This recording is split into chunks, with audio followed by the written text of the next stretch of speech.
when I was asked to see if I would be so honored, and of course I accepted right away, I had to think of what am I going to talk about. And I realized that the audience is mostly going to be people with Parkinson's or family members with Parkinson's and a few doctors maybe. So I wanted to talk directly to what I think perhaps this audience would want to hear. And these are personal anecdotes that I've gathered over time working with patients, and I have learned that a lot of people had different conceptions which were wrong. And doctors also, and some doctors have made mistakes in treating. And I thought I would try to put some of these together and talk about that. And the way this talk is going to be, it's going to be very informal. I'm going to show you one after another different myths or mistakes that have been made. And after each one, if there's any questions, we'll take the questions right then and there. Don't wait for the end. This is going to be a give and take. If you have questions, just shout question or comment, and we'll call upon you. I can't, there's a lot of light in my eyes, so I can't see everybody. So just feel free to make comments. Okay, so let's get started. As number one, first of all, I broke this down into different topics. So this is about mistakes or myths about starting therapy of Parkinson's. Now, I know most of you are beyond that stage, are already being treated and so forth, but I see this constantly. New patients keep coming to me, newly diagnosed, they want to know what to do and so forth. And the number one, and almost without fail, I hear the following comment when we talk about treatment, that Sinemet lasts only 5 years, and therefore I don't want to be on it, I want to be on later, or the word may be changed. They say levodopa loses its effectiveness after 5 years. And I never can understand where this comes from, because Sinemet never loses its effectiveness. What happens is that Parkinson's disease does worsen over time, and in the early stage of the disease, it has symptoms which are responsive to levodopa. And by the way, I'll use levodopa and Sinemet interchangeably, so just keep that in mind, and I'm not referring to the trade name, just it's easy to say Sinemet. But Sinemet remains effective over time for the treatment which you started it for. The early symptoms of Parkinson's, the people who have tremor, slowness of movement, rigidity, they do very well with, and it continues.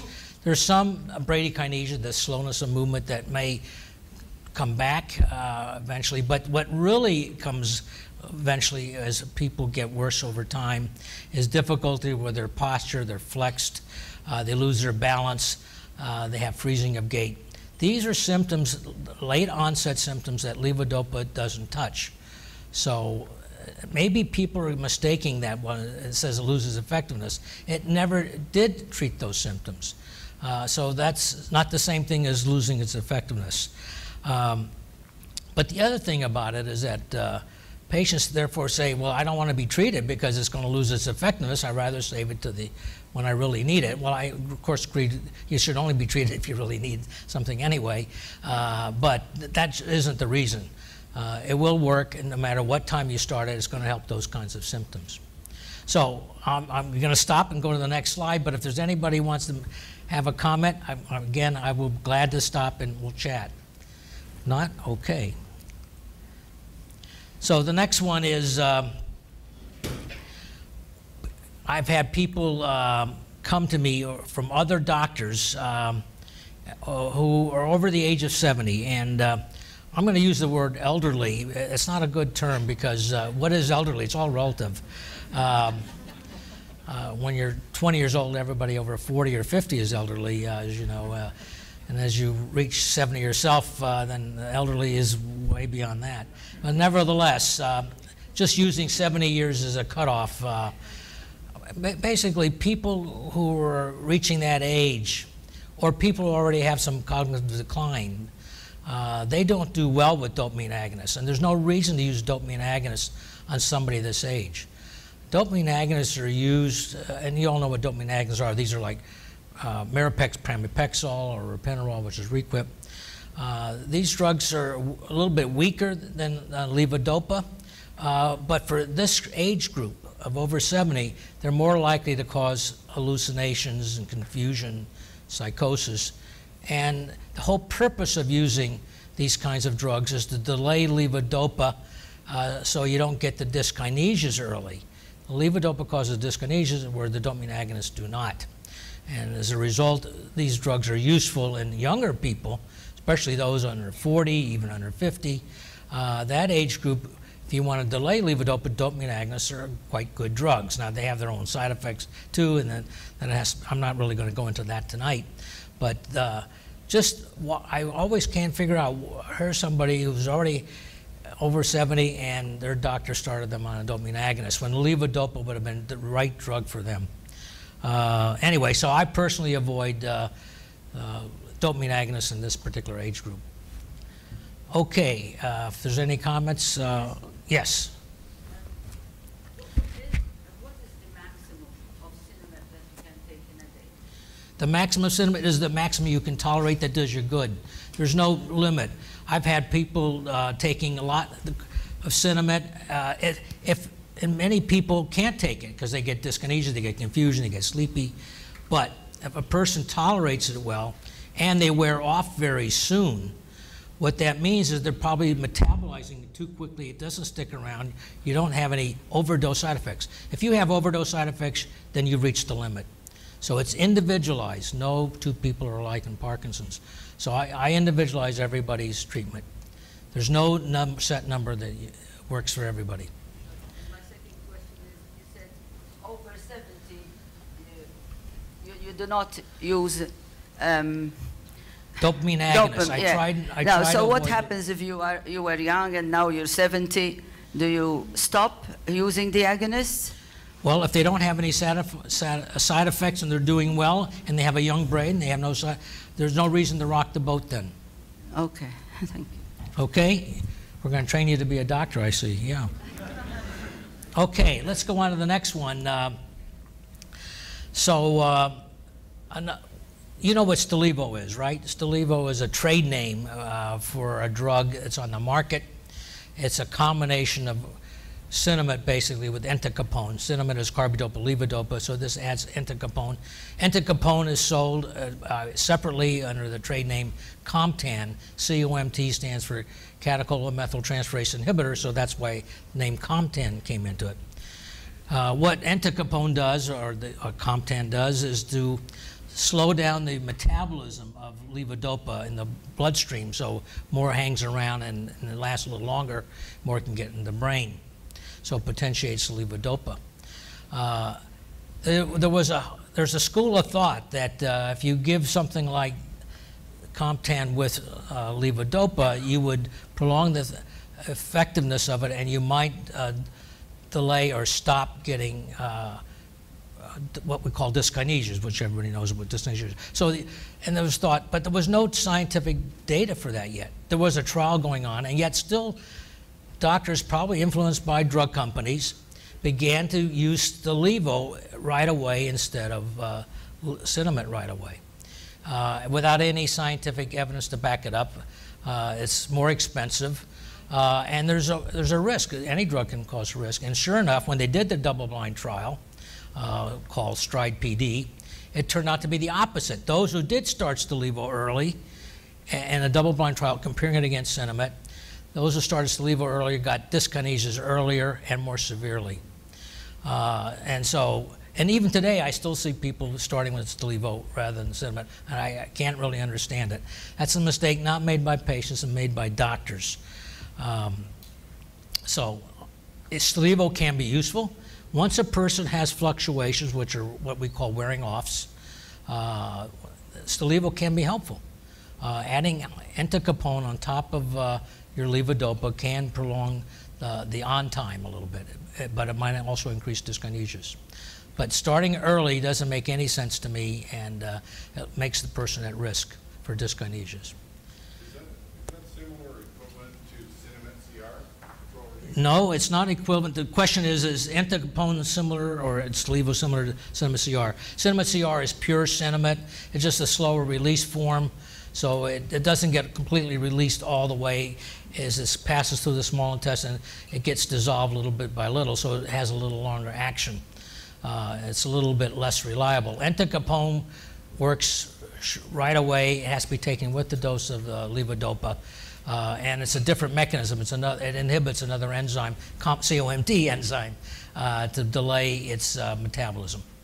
So there is some advantage, and it's a useful drug, but I don't use it early. That's the point I'm trying to make. Okay. Excuse me? Yes.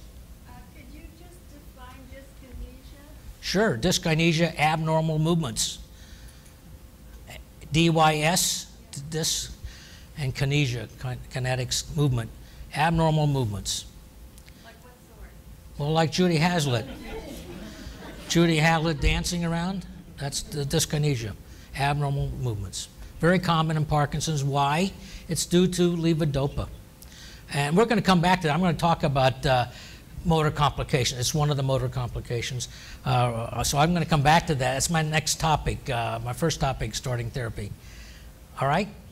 Okay. So this is that paper from the STRIDE PD study.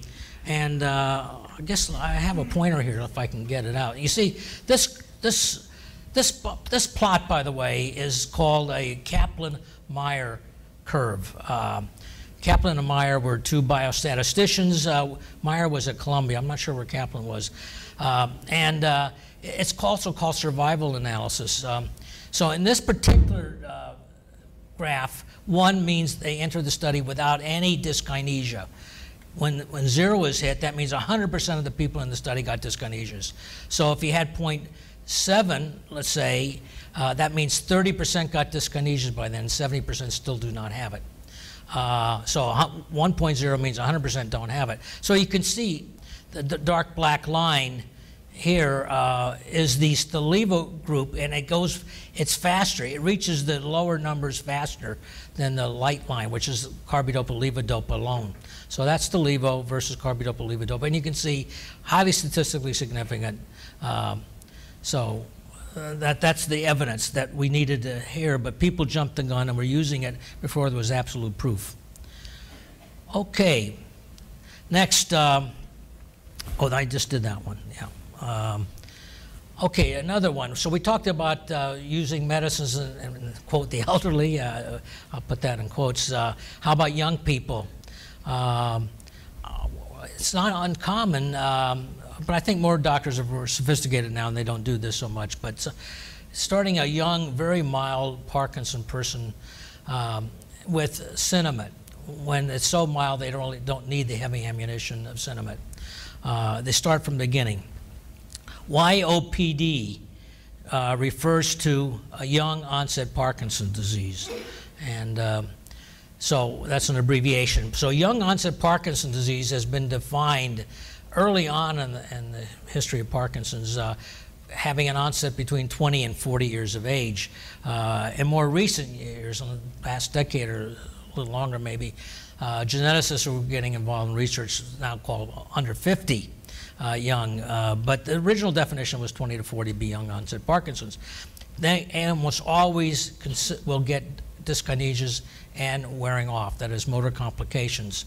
And so starting these people early who are so susceptible for getting these complications is like starting the clock, and it's unnecessary.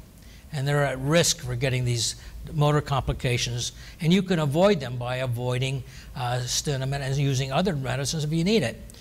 It turns out that the younger the age at onset of Parkinson's, the more likely a person will get motor complications. Let me just turn this arrow on all the time. Okay. So, and I have a graph of that too. This is from an old paper, 1987 out of London, England. And these are young onset people, age at onset between 21 and 40. And the chance for getting dyskinesias are in yellow, or fluctuations are wearing off in blue, reaches close to 100%, certainly by 5 years. But even after 1 year, look, we're almost at 50% getting dyskinesia. So you try to avoid these drugs to help your patient not have these problems early on, especially when they can still do well without it. And here's another study from Europe by Vladimir Kostic, a former fellow of mine in Yugoslavia. And, you know, I'm using this as the arrow, and I'm also making the slide go. But the upper two lines, again, are the young onset patients, and the bottom two lines are the older patients. And you can see the younger patients get dyskinesias in red or fluctuations in yellow much faster than the older patients get.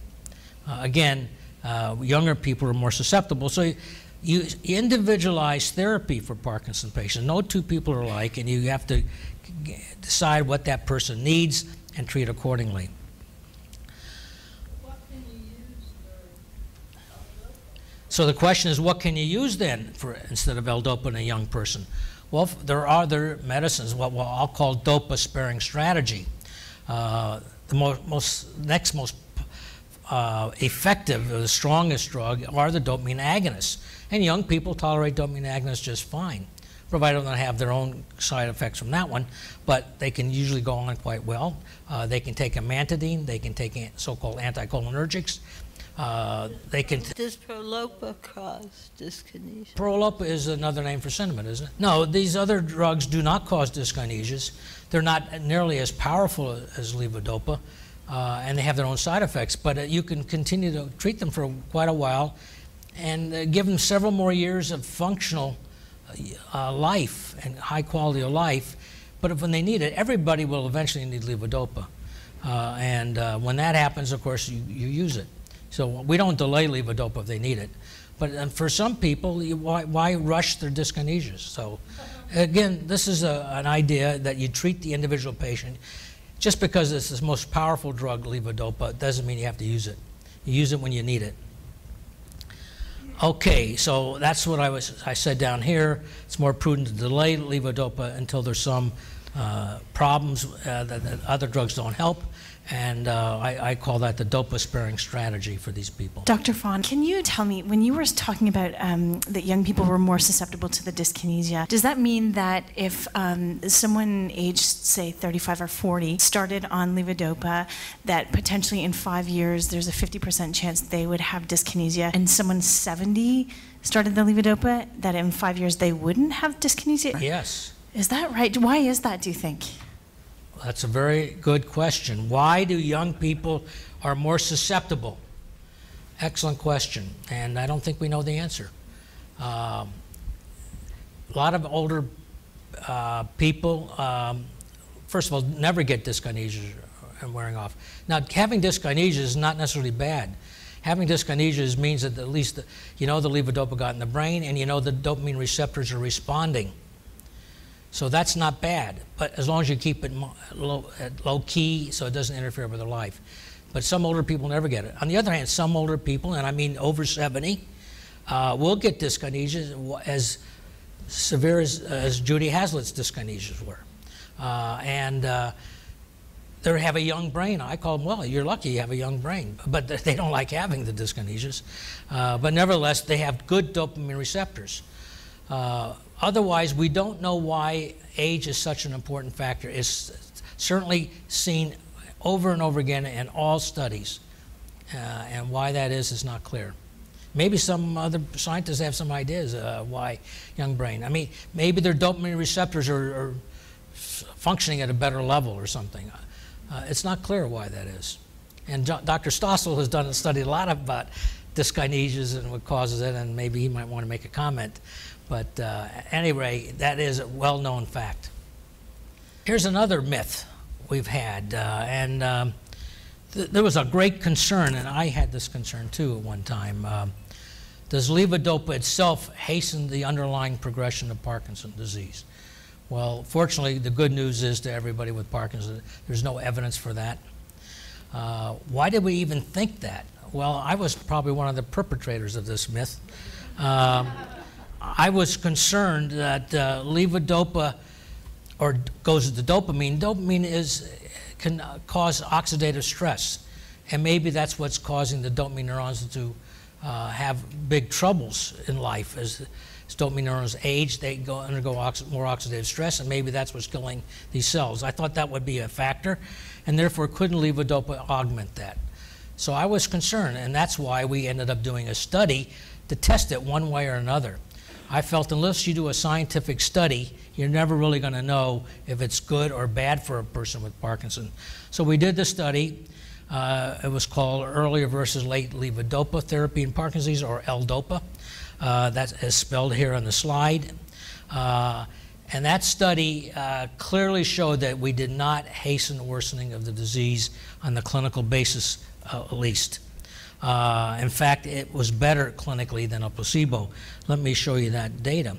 So here we see, again, this is measuring Parkinson's disease on this column.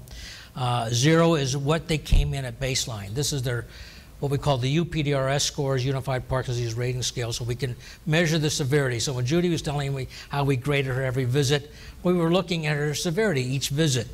And we look at the severity when they're responding on time or when they're not responding off time. And we can measure how severe the disease is over time in a person. And how they respond to any medicine. So this is UPDRS change. These are people newly diagnosed, not even on any medicine at all. And they volunteered to join the study to test what does levodopa do? That is, what does cinnamon do at 3 different doses versus a placebo. Double-blinded, no one knew what they were on. The investigators didn't know, the patients didn't know. They took the drug they were given, and you can see this is the placebo score in red up here. And these are the UPDRS changes from what they came in at baseline, and you can see it eventually got worse over time. The study, they were treated, this question was how long was the study? They were treated for 40 weeks. They were seen 3 times during the study until the 40th week. And then at the 40th week, the way to test it, we withdrew the drug over 3 days and gave them 2 more weeks without drug. That is a washout period. And then we measured them again to see how severe Parkinson's would be. The idea was levodopa effect would wear off in a couple weeks and we could see the natural state. If levodopa worsened the disease, what we argued would be is that when we took away the drug, the disease would come back and that would be worse than the placebo group. Actually, it was the other way around, it turned out. So here's the placebo group on the upper red line, and you can see at the 40th week we stopped the drug, a little placebo effect, and it bounced right back the second week. So we saw them 1 week and then 2 weeks. And here are the 3 different doses: 150 milligrams a day, 200 milligrams, 300 milligrams a day, and 600 milligrams a day. And the bigger the dose, the better the effect. So the lower the curve goes, that's less and less severity of Parkinson's. And then we stopped the drug at 40 weeks, and you can see the washout. None of them got as bad as placebo. That means they're all better. That, if anything, the result of this study suggests that levodopa may protect against Parkinson getting worse. The argument against this has been that maybe levodopa has a much longer duration of action than 2 weeks, and we didn't wash them out completely, so there's a little bit of uncertainty, but clearly we've never saw anybody get worse than the placebo group. So starting with levodopa doesn't, as far as we can tell, hasten the disease. On the other hand, there's a caveat. The bottom line here, we also did a neuroimaging component in this study, and the neuroimaging, which was like the DAT scan is coming today, measures the dopamine nerve terminals in the basal ganglia, where the nigral neurons go to the basal ganglia. You can see the dopamine terminals, and they have the dopamine transporter on those terminals. And what happens is that if you had an untreated Parkinson patients, you lose the dopamine transporter uptake over time, so it gets worse and worse. And what we saw in the levodopa treated group, this is the highest dose, and they fell the most. This is the placebo group, fell the least. And so being treated with levodopa seemed to augment losing their dopamine terminals. This shocked us. I mean, how can this be different than the clinical outcome favored levodopa? This imaging study favored placebo.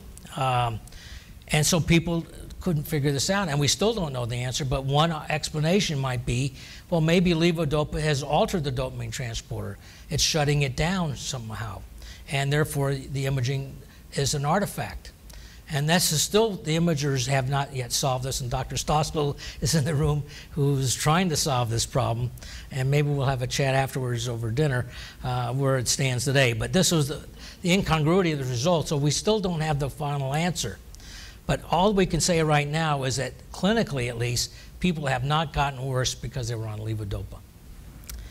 It hasn't hastened the progression of the disease. Any questions or comments about that? So that's the good news for the people with Parkinson's. Yes, question. Regarding this UPDRS, which you apparently invented it, are there any sort of criteria which an individual can use to test his or her own severity of Parkinson's? You know? Sure. Well, first of all, that's not the only scale. Another scale that's quite useful and is done all the time by the individuals or their family members is called the Schwab in England ADL scale. This is a scale, and we do this at every time when we see a patient in the office. 100% means they do everything they used to do at a normal pace, and they're not slowed down at all. 90% means they're a little bit slower, but they're still independent.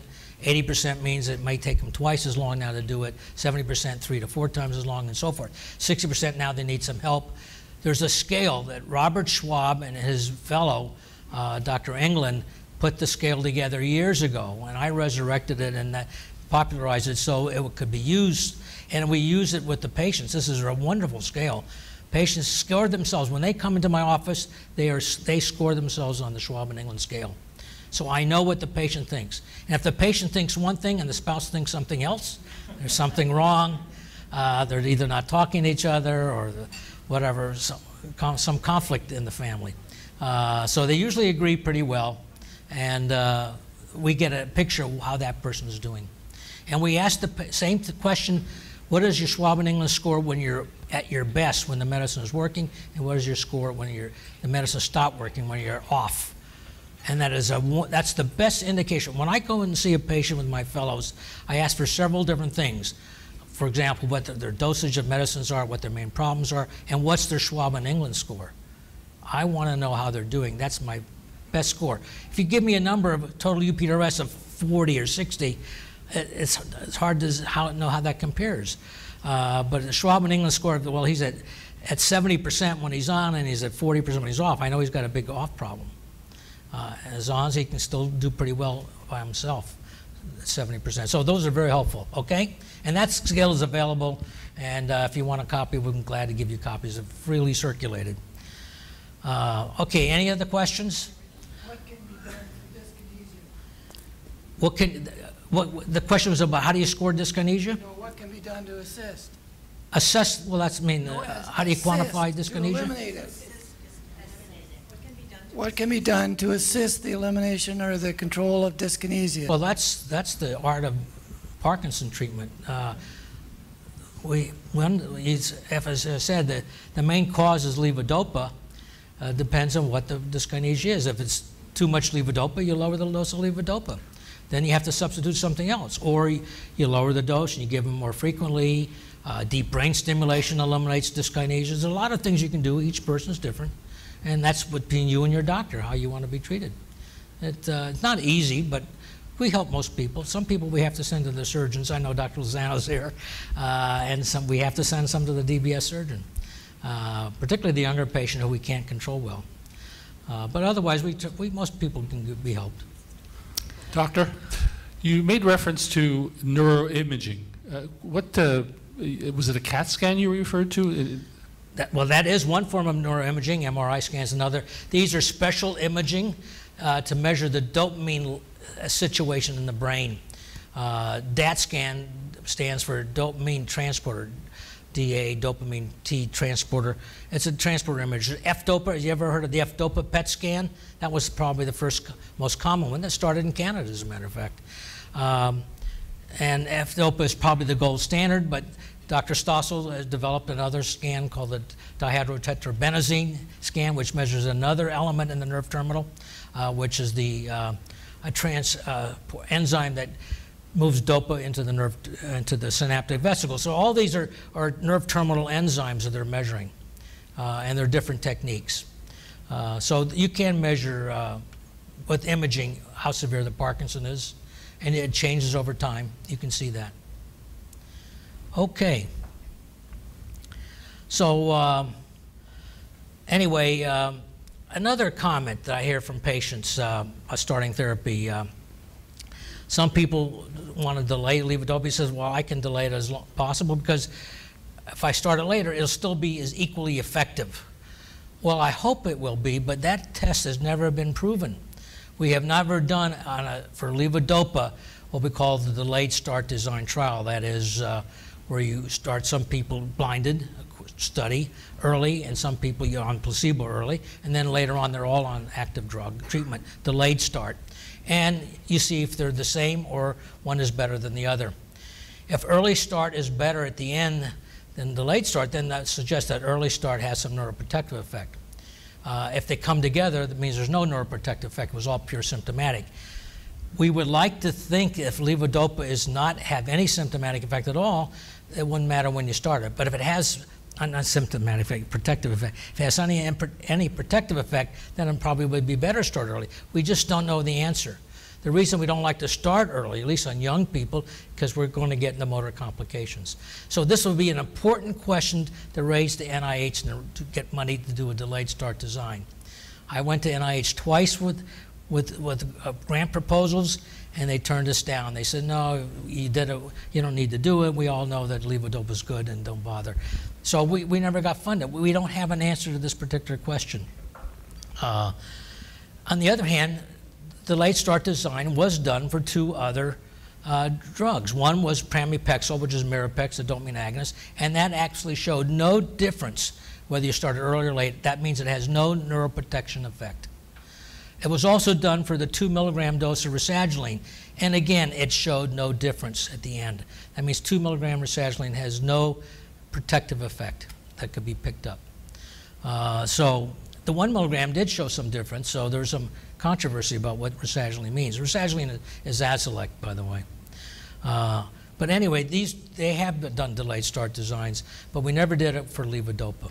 And I blame the U.S. government and the judges of the study. You know, they vote on whether you get the money or not.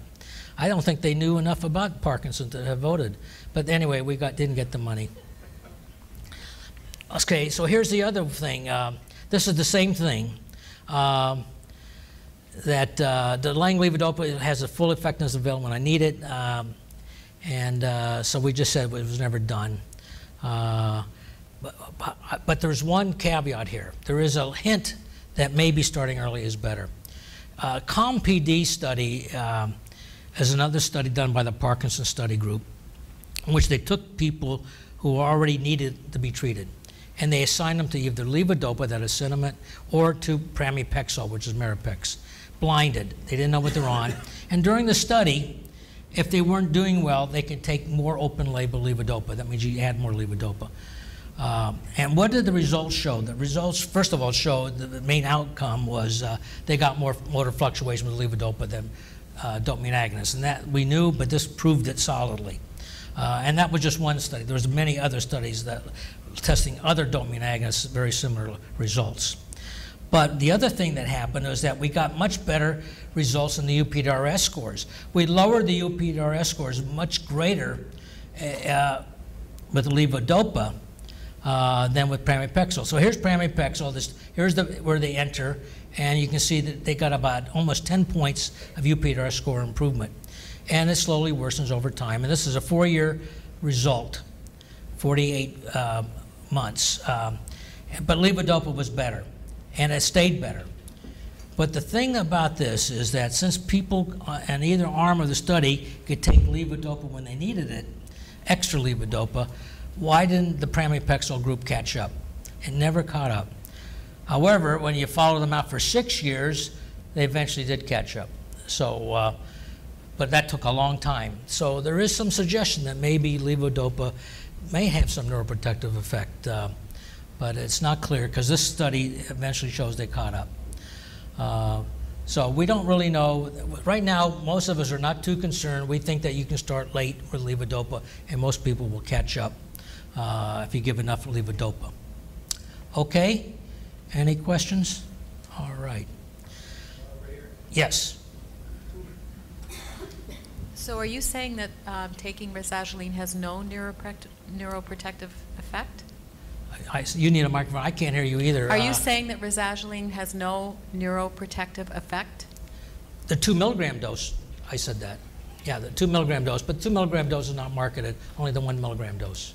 1 milligram doses, they're saying statistically it does show there's a improvement if you start early versus late. Does that answer the question? Doctor, are there any drugs which are commonly taken by Parkinsonians which you personally never prescribe? For example, I know for sure that Amantadine is questionable by quite a few doctors, no?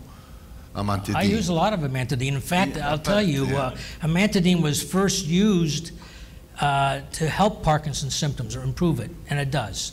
In 2/3 of patients, Amantadine helps Parkinson's symptoms and quite early and quite effectively. And by the way, Robert Schwab, who did the Schwab England scale, found that. Isn't one side effects very common with Amantadine, hallucinations? Yes, I didn't say they don't have side effects.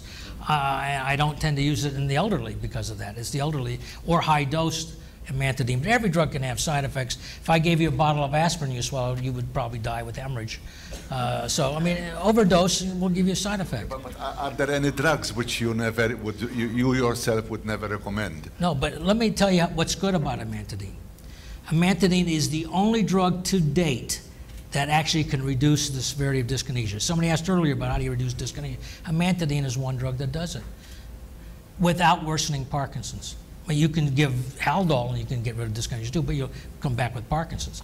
So Amantadine is a good drug, but if you're elderly, you have to use it more cautiously. You don't want to get hallucinations. So you have to be careful. Amantadine, unfortunately, if you eliminate the drug, the side effects go away, not a big problem. So it's quite a useful drug. One thing that's good about it also, it's a dirty drug. It has many, many actions. It has some dopaminergic effect, it's got some antiglutamatergic effect, it's got some anticholinergic effect. You can cover a lot of things. Useful particularly in dopa-sparing strategy for a young person. Avoid levodopa therapy. You can give them Amantadine as one of your drugs. Very, very useful. Okay? So if you think of another drug that I don't use, let me know, because I think I use everything. So anyway, because of this idea of that COMPD, where agonists do not cause dyskinesias like levodopa does, could you use them together? And that was never really tested, using them together versus separately.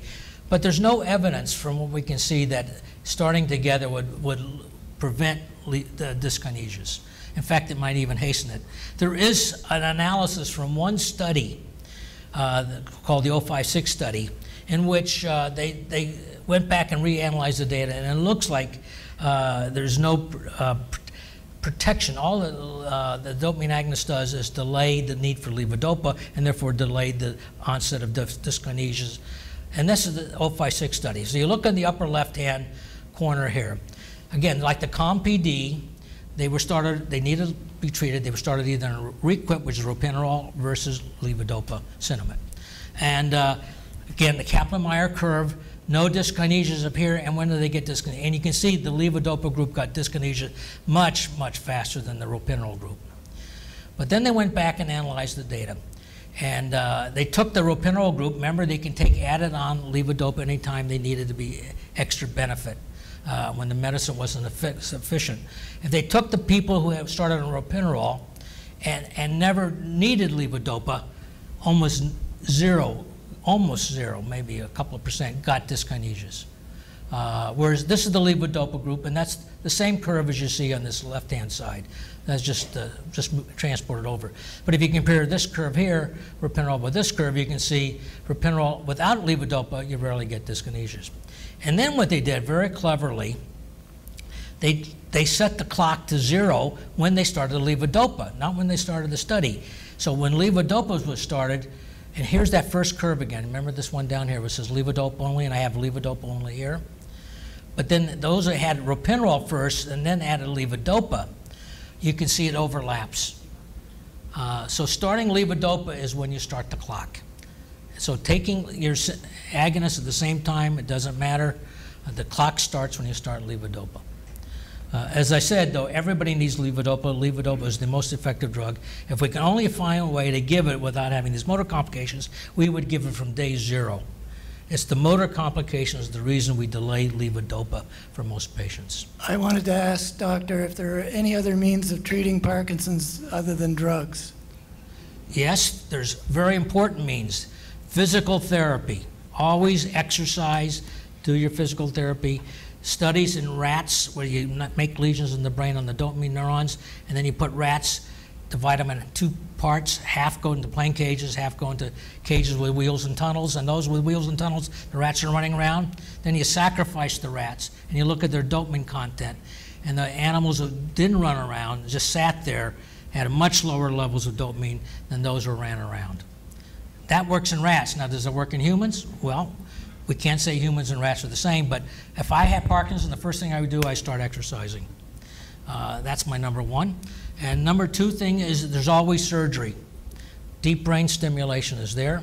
Maybe someday there will be cell implant surgery. So there is surgery for some people who can tolerate it. There is also using a pump of levodopa going directly into the small intestine. I'm going to talk about motor complications next. But levodopa can be administered by a pump directly, evenly throughout the day, called duodopa, and that can smooth a person out. And although it's levodopa and it's a medicine, it's given through a surgical technique. But you don't penetrate the brain, so that has some advantages. And of course, it can have its own complications, but that's another way to deal with this. But in general principle of thumb, if a person can do well and may never get complications, start with the simplest drugs. Don't invite possible side effects from a surgical procedure. But if they're not doing well, you always have surgery to back you up. So we're very fortunate in Parkinson's disease that we have a lot of treatments available, but none yet that we know that can stop the disease from progressing. Any other questions? Because I'm moving on to the next topic, which is motor complications. We have to stop in about 10 minutes. I'm not going to finish this, but it's okay. I think we're having a good time. Okay, so this is another common perception by some people, and it's highly debatable. So some people believe this is true, some people think it's not true, and that is what causes these motor complications, what causes these dyskinesias and wearing off. And one school of thought, and this is the conflict and debate, some people think it's because levodopa has peaks and valleys in the bloodstream and therefore in the brain. In other words, levodopa is taken in, it gets absorbed, and you get a high level in the blood, and then it fades fast, and then they take another dose at a high level. And some people think that's the cause of it. Others think that's not the cause. Think it's just the dose. It has to do with what kind of dopamine receptors you have, the young age, and so forth. So this is some debate. It certainly does have peaks and valleys, but you start out levodopa, they have peaks and valleys from day zero, from day one. They're always having peaks and valleys. It takes years sometimes to get these complications, motor complications. Why don't you get it from day zero? Well, you don't. There's other mechanisms in the brain that prevent it. So we don't know that it's the peaks and valleys that's causing it. Let me, what are the known causes? Well, known causes are, well, I already mentioned young age. The longer you treat with levodopa, the more likely. The severity of Parkinson's, if you're more severe, the more likely you're going to get these dyskinesias. And the higher the dose of levodopa, the more likely. And how do you reduce it? You can add these other drugs instead of giving a lot of high-dose levodopa. We talked about COMT inhibitors, dopamine agonists, the MAO-B inhibitors, like rasagiline and selegiline. We talked about Cinnamate CR, and we talked about implants like Judy Haslett has. There are other techniques you can do, but if you give these on top of high-dose levodopa, they'll all seem to aggravate dyskinesias. They don't smooth them out. So these are factors. Still, when you treat dyskinesias, somebody asks how you treat it. Well, one of the things you try to do is lower your dose and give it more frequently so you have a smoother blood level throughout the day. So having what we call pharmacokinetics, well, I went too far again. You can try to smooth out the blood levels, you might be able to reduce the dyskinesias. And therefore, if you got a way to deal with that, you might be able to, if you can get a treatment like that, it has a smooth level of levodopa from the beginning, you might avoid the dyskinesia and wearing off right away. from the very beginning. Yes, Dr. Robin. Fahn, maybe you're proposing to talk about this later, but do you want to talk a little about, share a little with us about the Dopo technique and its potential to even out the levodopa administration and thereby maybe reduce dyskinesias? Yeah, well, I did. I thought I mentioned Duodopa. Yeah. Well, one of our sponsors actually is a manufacturer of that, so that's good that you brought it up. So we thank Abbott very much. And we thank Abbott for taking over. This was a drug company that Abbott bought that was developing this. This technique of Duodopa is highly used in Europe. It's already available. It's still undergoing trials in North America. It has to be approved yet by the FDA. But the Europeans use a lot of it.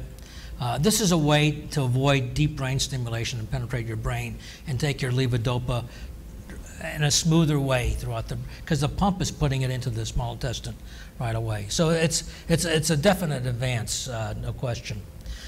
Okay, let's move on. We only have a few more minutes. I just want to show you this graph also. This is my colleague Ira Schulson when he was a fellow at NIH. They took people, this is, by the way, there are two parts here. The part on top is the clinical response. 0 means no dyskinesias and no offs. The below the line, off. The lower the line, the more off they are. In the morning, they have the biggest off. They take a dose, it turns on, they get a peak dose dyskinesia, it wears off, they have off. They take another dose. The doses are here on the bottom with the arrows. And they take a dose, they get response again, dyskinesia, it wears off. Next dose, response again. And you can see the blood levels, it correlates. Here's the arrow, they took a dose, peak dose levodopa, it wears off in the bloodstream. They take another dose of the arrow, it comes up again. Another dose, it goes down, then another dose, it goes up again. And that's typical of every person with levodopa when they take it by mouth. These are the peaks and valleys. You get this from day 0 or day 1. When you give intravenous infusion of levodopa and keep the blood levels even. And that's what Duodopa, by the way, is trying to do, but it's through the intestine instead of through an IV tube infusion. And you can see you can smooth them out without the peaks of dyskinesia or the valleys of offs. So this is a technique you try to use continuous stimulation. This is one method to create a smooth plasma level of Dopa. Okay. Next, this I hear a lot too. I hear this from neuroscientists. I hear it from many other doctors who are not Parkinson specialists. Dyskinesias are more of a problem for the patient than our off states. In other words, we can influence who has dyskinesia and who has offs. If you have too much offs, we give you more levodopa and you got dyskinesias, less offs. If you're dyskinetic, we lower the dose of levodopa, now you got more offs. So I'm going to ask, a lot of people in this room have Parkinson's. I'm going to ask, how many, first of all, show me your hands, who have experienced both ons, that is, ons with dyskinesias and offs? How many have had both ons and offs? Okay, and I have the light shining in my eye so I can't see so much. Now, of those people who raised their hand, what would you rather, which state would you rather be in an off state or in a dyskinetic state, if you had to choose one? How many would rather be off than have any dyskinesias? I don't see a single hand. How many would they have their dyskinesia? You would rather be off? All you do is have to stop your medicine. You'll be off. You rather do that? No, I don't think you would. I haven't yet had a patient who would rather be off. They all want to have a on and ability to move, even if it means having dyskinesias. I have a question about the storage. How many? I thought I did. We had a question back here. Yes.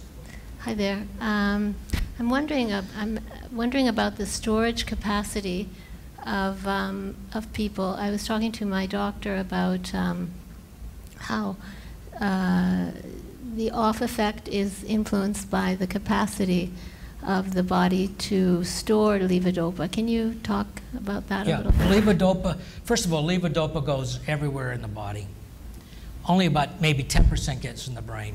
A lot of it goes in the kidneys, it comes out in your urine, goes into your lungs, it goes in spleen, it goes muscle. It goes everywhere. Only a piece that gets in the one that counts where you want to store it is in the brain. You don't want it stored in the kidney or anywhere else. What good is it? So you store it in the brain, but where's it stored? It's stored in and dopamine, not only dopamine nerve terminals, but what we call catecholamine nerve terminals. That could be serotonin or norepinephrine nerve terminals. So those terminals are still intact. They can store it, and maybe that's one reason people could do better for a while, because they have this compensation method. Levodopa gets in, it can form dopamine there, and can be released from those neurons. As the disease progresses, you lose more and more dopamine neurons. But you still have serotonin neurons, you still have norepinephrine neurons. That's why levodopa still can be effective even in more advanced disease. You can take people who had what's called post-encephalitic Parkinson, and they had encephalitis in their brain stem, and they've knocked out all their dopamine neurons. They're very sensitive. Have you read the book or saw the movie Awakenings by Oliver Sacks? These are post-encephalitic Parkinson's. They're very sensitive to levodopa. They get dyskinesias fairly soon, months after starting, maybe within a year, and they fluctuate on and off. And they remember the man in the movie, he had to stop his levodopa because he couldn't tolerate being on and off all the time. They had no levodopa reserves, no storage. So one of the problems with advanced Parkinson's is you lose more dopamine neurons, you have less reserve. Doctor, is there a means of measuring the dopa in the blood level? In the blood, you can measure in the blood all the time. It's easy to measure the blood, just take a sample of blood. And then you can measure, I guess the question is, you can measure the dopamine level in the blood as you would, the same as you would do with insulin. You can do it, but what we're not measuring, our outcome, the result we want is improvement, biological improvement, how the patient is doing. If the patient is responding and we know that it's gotten in the brain, we don't need to have a blood measure. Now, some people, if you're doing research and blood measures are important, that's called pharmacokinetics, by the way, pharmacology and kinetics, meaning blood levels. You do that. You're testing a new drug, you want to know about the pharmacokinetics of that drug. Same thing with you have a new method of delivering levodopa. Duodopa had to have pharmacokinetics, the blood level. What does it look like? You had to show a smooth response. Yeah, we do that. That's done, but you don't do it in practice. It's not necessary in practice. I got 5 more minutes. Question. I know what dyskinesia is. It's very visible. What is off? On? Off. Off? Yeah. Off means when the dopa stops working, like maybe the first thing in the morning. You're not moving as well. You have more Parkinson slowness, more Parkinson tremor, poor balance, freezing of gait. Parkinson features. Off is more Parkinsonism. That means off state means the Parkinson, the levodopa is not working well at that moment. Thank you. Okay, so anyway, yeah, if we can control dyskinesia, then we give more levodopa. In fact, one of the targets for deep brain stimulation, the globus pallidus, called palatal stimulation, that can eliminate the dyskinesias usually. That means you can take more and more levodopa.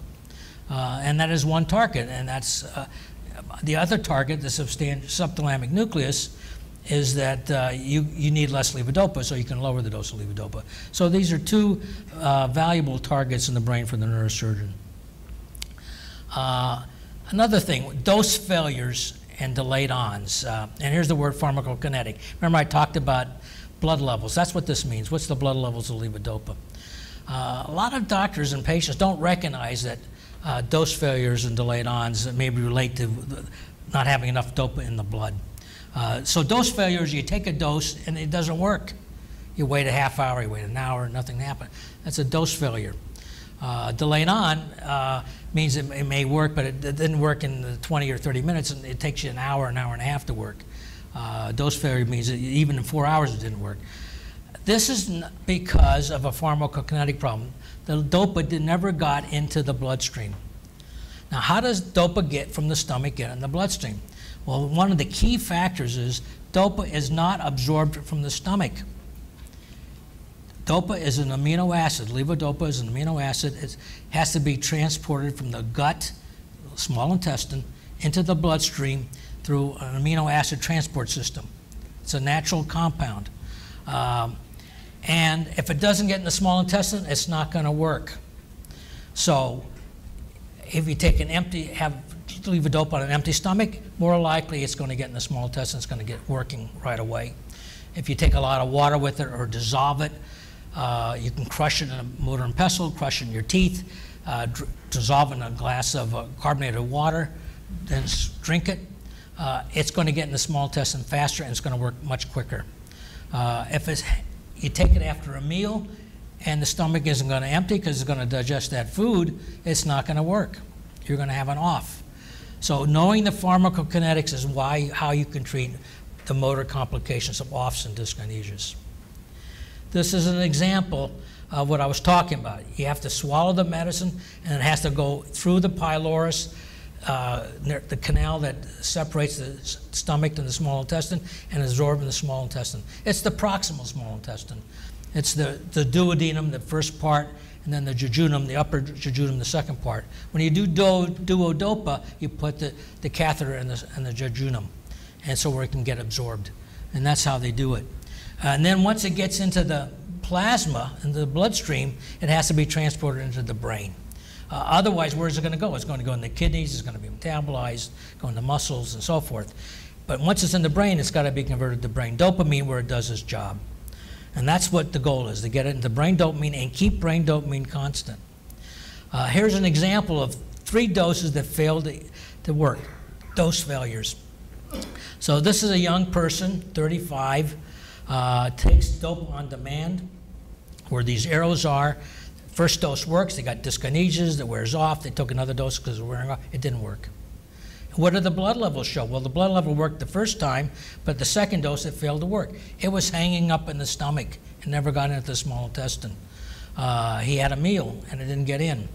So he's very sensitive to that. So then he takes the third dose, it works, and you can see it works. Here he's got dyskinesias again. It wears off, he takes another dose, it didn't work, takes another dose, it didn't work, and again, when you look at the blood levels, these doses didn't work. It's only the third dose started to work, and you can see he responded. So you have to understand, the doctor has to understand, the patient have to understand how to take their medicine so that it's going to work all the time and the right amount. If you've overdosed, then you may want to have a little food. But if you don't respond right away, then you want to have as much of an empty stomach as possible. And delay your meal until you've taken your Cinemet, which may be 10, 15 minutes before your meal. And that often helps. Yeah, well, what's happening, so Judy Hazlitt asked, how come it doesn't work each time? You take one dose, it didn't work, another dose, it didn't work, and then the third dose, too much. And that's because the Cinemet is hanging in the stomach. You probably had food or fat that didn't empty the stomach out, and then it's accumulating in the stomach. It's soluble in the stomach. The stomach is acid. Levodopa is stable in acid. You take another dose, you get too much pretty soon in the stomach, and then when it empties into the small intestine, you're overwhelmed with it. So that's the explanation for most of the patients. And I got 2 more minutes. Question about high protein meal. Yes, amino acid compete with levodopa, which is an amino acid. Take too much protein, you can have a problem. It doesn't get transported. But that's often less of a problem than too much food in the stomach. But some people are sensitive to protein, and in those people, I try to avoid the high protein meal. They can take their high protein at the end of the day when they're going to bed. But for most people, protein, they take a normal amount of protein, it's not a problem. It's probably overplayed with protein. But some people are susceptible, and each person, as I said, is individual. You treat the person. And this is just to show you where the amino acid transport is out of the intestines to the plasma and out of the plasma into the brain. So, okay, we talked about that. Other issues, here's another mistake I hear. Patients think they take deep brain stimulation when DOPA is ineffective. They have advanced disease, they're falling, they have no balance, they're freezing gait. Deep brain stimulation doesn't help that part of Parkinson. Deep brain stimulation is a substitute for levodopa. It's like electronic dopa. It does what dopa does. It never is better than dopa. So you just don't go to have surgery for any reasons. The main reason, if you have fluctuations, dyskinesias, you don't have a smooth response, you take an electric pulse of your stimulator and your target, and you can now have a substitute for levodopa. That's what it's for. And it's never better. The only intractable symptom that may not respond to levodopa that will respond to DBS is tremor. Some people with Parkinson's tremor do not respond with medicine, and they can still respond with surgery. But for the great majority, it's those with bad fluctuations, but good response to levodopa. The better response to levodopa, the better response with DBS. I think I'm exhausting my time. I have a lot to talk about. I love talking. And I'm glad to be here, but I think we have to call it quits. I wanted to make sure you got your questions in early and not wait till the end and running out of time.